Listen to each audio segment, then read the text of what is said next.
It's IBC 2023. We are on the Ross booth here at the show, and we're talking openGear with Darren. Hi, Darren. How you doing? Hi, Simon. Really good. How are you? Yeah, fantastic. Thanks. So, openGear, we've spoken to many of your partners throughout the shows over the years. Yep. So it's good to talk to Ross, where openGear comes from. Fantastic. Tell us about the updates that you've had recently. Well, we've brought a few new cards with us to IBC 2023, and one other innovation that involves openGear, but it's a little different. I can tell you about that as well. Okay, so give us a run through. All right. So, first of all, we've got our TES 8943, which is a VANC data processor card. It's got the very important functionality that we need for SCSI 104 insertion, decoding and extraction, and also things that we can do with general VANC data, again, inserting and extracting that from signals. Obviously not the most glamorous of functionality, but certainly an essential part of any workflow, and we can support 12G with this new card. Okay, nice. And besides this one, we've got our SRA 8901-R. This is a bypass protection switch. This is something that you would definitely use in revenue generating signal flows, especially air chains. And we can use this to protect around, let's say, a piece of equipment or even longer signal flows. So if something goes wrong, where we would like to flip over to a bypass source, we can use this to cut away from our main signal source and go to the bypass for reliability purposes. And even if it's something like a power failure, if the power is cut off to this card, it will continue to pass that critical signal. Cool. Okay. And finally, our SFC 6901 is a quad-channel SDI fiber converter. So this is a base card that we can equip with 4 different SFPs. And this card is not a transmitter or a receiver, it's based on the SFPs that we install. So they could be input SFPs, they could be output SFPs, so we can do transmit, receive, or optical regeneration with this. And we've got 4 coaxial connectors as well, with a cross point in between the SFPs and those coaxial connectors, so we can map them however we like. Wow. All on one card? All on one card, and combine that with a 12G gearbox as well. So we can do general gearboxing on this, but if we take in 4 signals of HD that are timed and synchronous, we can actually put them on one 12G fiber as well. So we can do fiber savings here too.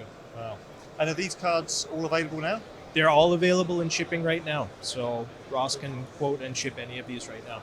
Okay. So that's the highlights of the hardware you're showing here. That's the highlights of the hardware. But it's not called openGear for no reason, is it? It's open to multiple vendors to plug their technology into your technology.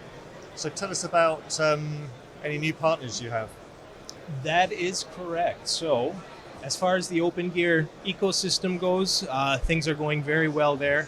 We're at a total of 150, well in excess of 150 partners right now. And there are always inquiries and new ones being signed up all the time. We've shipped over 50,000 frames at this point. Wow. And I actually just got another statistic today in that there were over 40,000 dashboard downloads last fiscal year. That's obviously our free and open control system. That was from the Ross website only. Actually, that doesn't even count opengear.tv. So it's a tremendous number of downloads.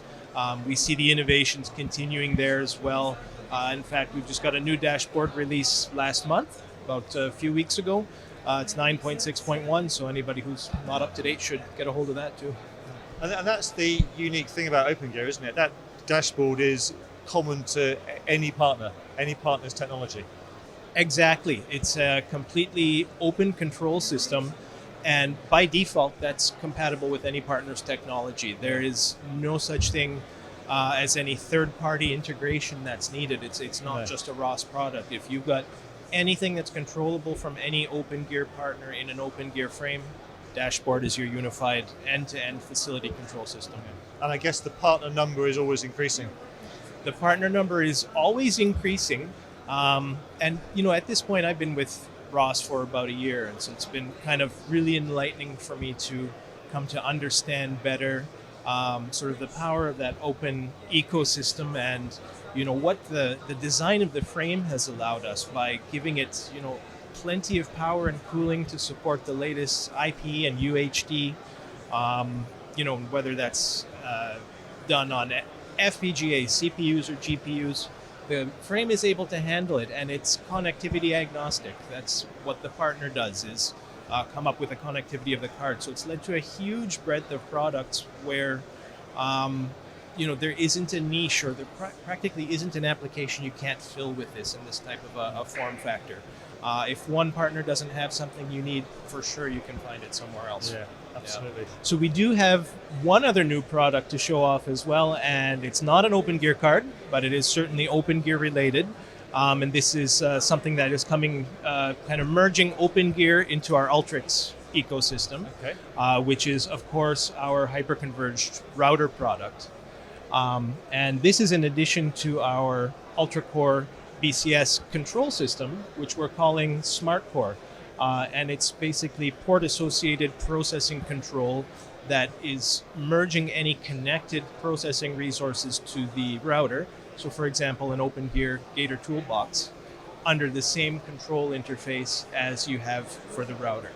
So what this means is that, for example, I've got some screenshots here of an UltraTouch 2 control panel, and I may have one of our Gator toolbox cards connected to any of the inputs or outputs on this. And this is my primary router control section. So typically, if I wanted to control that openGear card, I would have to back out of this, find where that card is in the system, understand where it's connected, and go in and control it.